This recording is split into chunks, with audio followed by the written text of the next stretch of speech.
रेत से हाथ कभी फिसलने न देंगे, धूप में कभी पाँव अपनी जलने ना देंगे, और हम टारगेट गुरुकुल वाले हैं जनाब, ख्वाब पूरे किए बिना हम चांद को भी सोने ना देंगे।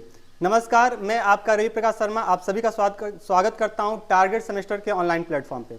जैसे कि आप लोग अभी हाल फिलहाल में बीएससी सेकेंड सेमेस्टर में आप लोग आ चुके हैं और आप अपने तैयारी को ठीक तरीके से चला रहे होंगे, लेकिन उसको और अच्छे से करने के लिए हम लोग क्या किए हैं, आपके सामने एक बैच लेकर आए हैं, ठीक है, जो कि आपको तैयारी में और जोर लगा देगा, जिससे आपके एग्जाम में कहें कि आप लोग को रैंक बूस्टर कराएगा। उससे पहले ये जानने के हमको पहला होना चाहिए कि इसका सिलेबस क्या है। बीएससी सेकेंड सेमेस्टर में आ गए हैं तो जूलॉजी और बॉटनी का सिलेबस क्या है, जिससे हम अपनी तैयारी को और अच्छे कर सकते हैं। सबसे पहले आज हम बात करेंगे कि जो zoology BSc zoology second semester का जो सिलेबस है, हाँ, वो एक बार हम लोग डिस्कस कर लेते हैं कि इसमें क्या क्या चीज़ हमको पढ़ने हैं, और ये जो पढ़ने होंगे, ये जो आपको पढ़ाएंगे, ठीक है, वो पूरा कॉलेज का क्लास का व्यू से उसको पढ़ाया जाएगा, कि मतलब पूरे जो हम लोग कॉलेज में जिस तरह पढ़ते हैं ना, उसी तरह यहाँ पे इसका व्यू दे के पढ़ाया जाएगा कि यहाँ से हाँ ये चीज़ टॉपिक है, यहाँ से ये क्वेश्चन आते हैं, और उसी क्वेश्चन को हम लोग अच्छे से प्रिपेयर भी करेंगे, ठीक है। अगर आप लोग जूलॉजी सिलेबस देखे होंगे, आई होप देखे होंगे आप लोग, तो सबसे पहले उसका कोर्स कोड हमको पता होना चाहिए कि ZW104 होता है अपना कोर्स कोड, ठीक है। ये कोर्स कोड होता है जो कि हमको जूलॉजी बीएससी जूलॉजी में हमको पढ़ने हैं, ठीक है। सबसे पहले बात कर लें कि इस पेपर का नाम क्या होता है। हमको दो पेपर पढ़ने होते हैं, बायोकेमिस्ट्री और फिजियोलॉजी, ठीक है। कितने पेपर पढ़ने होते हैं? दो पेपर पढ़ने होते हैं, बायोकेमिस्ट्री और फिजियोलॉजी आपका इसी में देकर रखा हुआ है। सबसे पहले इसकी बात कर लें तो इसमें हमको 7 यूनिट पढ़ने होते हैं। कितने यूनिट? 7 यूनिट पढ़ने होते हैं, जो कि एक बाय एक करके 1 बाय 1 करके सातों यूनिट को हम लोग डिस्कस करने की कोशिश करेंगे, ठीक है। सातों यूनिट को हम लोग डिस्कस करेंगे और यहां से ये देखेंगे कि यहां से किस यूनिट का किस पोर्शन से क्वेश्चन अराइज हो सकता है आपके एमसीक्यू टाइप का, ठीक है। तो सबसे पहला यूनिट हम लोग के सामने आता है बायोकेमिस्ट्री का, जो कि होता है structure and function unit of biomolecules. क्या होता है? सबसे पहले हमारा जो आता है unit structure and function of biomolecules, यानी कि इसमें हमको बायोकेमिस्ट्री पढ़नी होती है। किसकी बायोकेमिस्ट्री पढ़नी होती है? तो सबसे पहले हमको कार्बोहाइड्रेट की केमिस्ट्री पढ़नी होती है कि कार्बोहाइड्रेट में क्या क्या चीज होता है, इसका क्लासिफिकेशन कैसे होता है, कितने पार्ट में इसको क्लासिफाई किया गया है, कहाँ से क्वेश्चन है, ये सारा चीज हम लोग देखेंगे। फिर हम लोग लिपिड के बारे में देखेंगे, ठीक है। कार्बोहाइड्रेट, सबसे पहले कार्बोहाइड्रेट, फिर हम लोग लिपिड के बारे में देखेंगे। फिर हम लोग एंजाइम का, अमीनो एसिड का क्लासिफिकेशन भी करने की कोशिश करेंगे कि अमीनो एसिड में कितने क्लास में इसको डिवाइड करते हैं, ठीक है। फिर हम लोग पढ़ेंगे प्रोटीन के बारे में पढ़ेंगे, ठीक है। सिंपल प्रोटीन, कंपाउंड प्रोटीन, ये सारा चीज हम लोग को बायोमोलिक्यूल्स के पहले वाले यूनिट में हमको पढ़ना है। फिर हम दूसरा यूनिट की अगर बात कर लें तो दूसरे यूनिट में हमारे सामने आता है एंजाइम एक्शन एंड रेगुलेशन। क्या आता है? Enzyme action and regulation. इसमें हमको क्या चीज पढ़ना है? एंजाइम का क्लासिफिकेशन, नॉमेनक्लेचर, ये सारे चीज इस वाले पोर्शन में हमको डिस्कस करना है। साथ ही साथ इसके मैकेनिज्म को भी पढ़ना है, मैकेनिज्म ऑफ एंजाइम एक्शन के बारे में पढ़ना है, ठीक है। एंजाइम काइनेटिक्स होता है, इसको भी पढ़ना है, ठीक है। ये सारा चीज हमको एंजाइम के बारे में A to Z के बारे में पढ़ना है, और यहां से एंजाइम वाले पोर्शन से एग्जाम में क्वेश्चन अराइज होते हैं। कार्बोहाइड्रेट से भी होते हैं, एंजाइम से भी होते हैं। फिर हम बात कर लें, जो हमारे पास तीसरा यूनिट निकल के आता है वो होता है metabolism of carbohydrate and lipid. पहले यूनिट में हम लोग कार्बोहाइड्रेट का क्लासिफिकेशन पढ़ना होता है, लेकिन यहाँ पे हमको मेटाबॉलिज्म पढ़ना होता है कि लिपिड और कार्बोहाइड्रेट का कैसे मेटाबॉलिज्म होता है, जिसमें हमको ग्लाइकोलिसिस पढ़ना है, सिट्रिक साइकिल पढ़ना है ना। फिर हमको ये फॉस्फेट पेंटोस पाथवे होता है, इसको पढ़ना है। ग्लाइकोजेनेसिस होता है, इसको पढ़ना है। यानी कि हमको इसका मेटाबॉलिज्म पढ़ना है कार्बोहाइड्रेट का। साथ ही साथ हमको लिपिड का भी मेटाबॉलिज्म पढ़ना है, इसके बायोसिंथेटिक कैसे होता है ना। ये चीज हमको इस वाले पोर्शन में, यानी कि थर्ड यूनिट की बात कर लें तो थर्ड यूनिट में हमको पढ़ने को मिलेगा।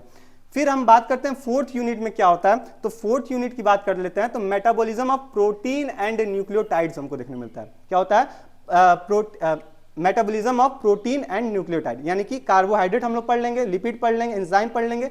फिर हमको पढ़ना होगा प्रोटीन के बारे में और न्यूक्लियोटाइड के बारे में। ये चीज आपका सामने है, यानी कि इसका अमीनो एसिड पढ़ेंगे। प्रोटीन से ही हम अमीनो एसिड होता है, प्रोटीन का पॉलीमर क्या होता है? अमीनो एसिड होता है। तो अमीनो एसिड के बारे में हमको पढ़ना होगा।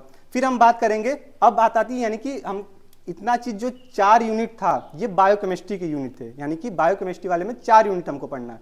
फिर दूसरा पेपर हमको सामने आता है जो कि होता है फिजियोलॉजी। इसमें सबसे पहला यूनिट यानी 5वां यूनिट जो होता है वो होता है डाइजेशन एंड रेस्पायरेशन, यानी कि डाइजेशन और रेस्पायरेशन किसका पढ़ना है, तो ह्यूमन का डाइजेशन पढ़ना है, ठीक है, और साथ ही साथ इसका रेस्पायरेशन पढ़ना है। देखिए डाइजेशन में क्या पढ़ना है, इसका structural organisation and functional of gastrointestinal tract, यानी कि जो भी गैस्ट्रोइंटेस्टाइनल ट्रैक है उसका स्ट्रक्चर ऑर्गेनाइजेशन कैसा होता है वो चीज देखना है।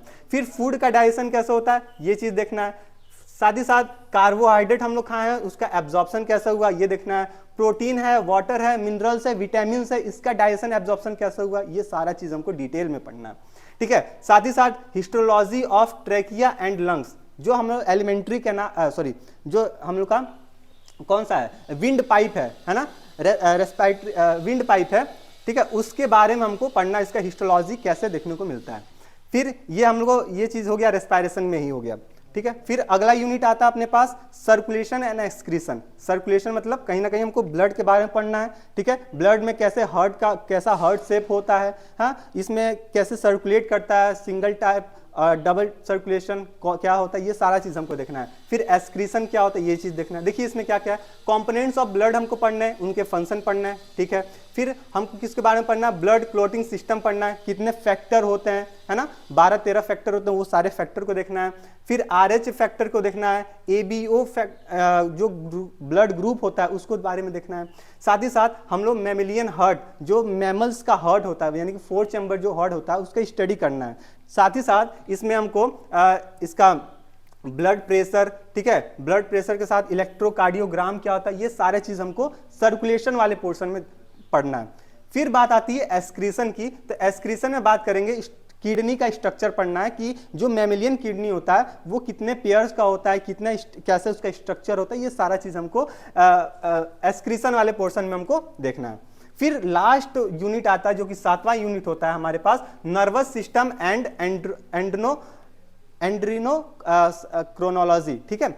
नर्वस सिस्टम में हमको वाली यूनिट में हमको नर्वस सिस्टम के बारे में पढ़ना है कि ह्यूमन का जो नर्वस सिस्टम है वो कैसे काम करता है, कैसे उसका मैकेनिज्म होता है, हाँ, वो चीज हमको पढ़ना है। इसमें देखिए क्या करना है, सबसे पहले स्ट्रक्चर ऑफ न्यूरॉन पढ़ना है, ठीक है, रेस्टिंग मेम्ब्रेन ऑफ पोटेंशियल पढ़ना है, ठीक है, एक्शन पोटेंशियल पढ़ना है, ठीक है, ठीक, ये चीज उसी में आ जाता है। फिर टाइप्स ऑफ सिनेप्स क्या होते हैं, एंडोक्राइन ग्लैंड कितने क्या क्या क्या होते हैं, एंडोक्राइन ग्लैंड में pineal, pituitary, thyroid, parathyroid, pancreas, adrenal, ये सारा चीज हमको कहां से पढ़ना है, एड्रिनल ग्लैंड से पढ़ना है। तो ये है आपका सिलेबस, ठीक है, ये है आपका syllabus BSc second semester zoology का। अगर आप चाहते हैं कि इस सिलेबस को अच्छे से पढ़ लें, अच्छे से पढ़ के अपना क्या करें एग्जाम में रैंक हासिल करें, तो आप सब क्या करेंगे, हमारे टारगेट गुरुकुल ऐप को डाउनलोड करेंगे और वहां पे आपको जैसे ही एप्लीकेशन पे आएंगे तो वहां पे सारथी बैच का आइकन दिखेगा, तो वहां पे आप आके कोर्स को ज्वाइन कर सकते हैं, जिससे मैं आपको वहां पे बायोलॉजी का जो जूलॉजी वाला पोर्शन है, ठीक है, उसको जूलॉजी वाले पोर्शन को हम लोग डिस्कस करेंगे और साथ ही साथ और जितने बेटर तरीके से मतलब PYQ क्वेश्चन होते हैं ये सारा चीज हम लोग डिस्कस करेंगे with the help of notes के साथ हम लोग यहाँ पे पढ़ाई करेंगे, ठीक है। तो चलिए मिलते हैं आप लोग सभी से बैच में, तब तक के लिए स्टे रहिए, मस्त रहिए, अपने तैयारी को और मजबूत करते रहिए। धन्यवाद।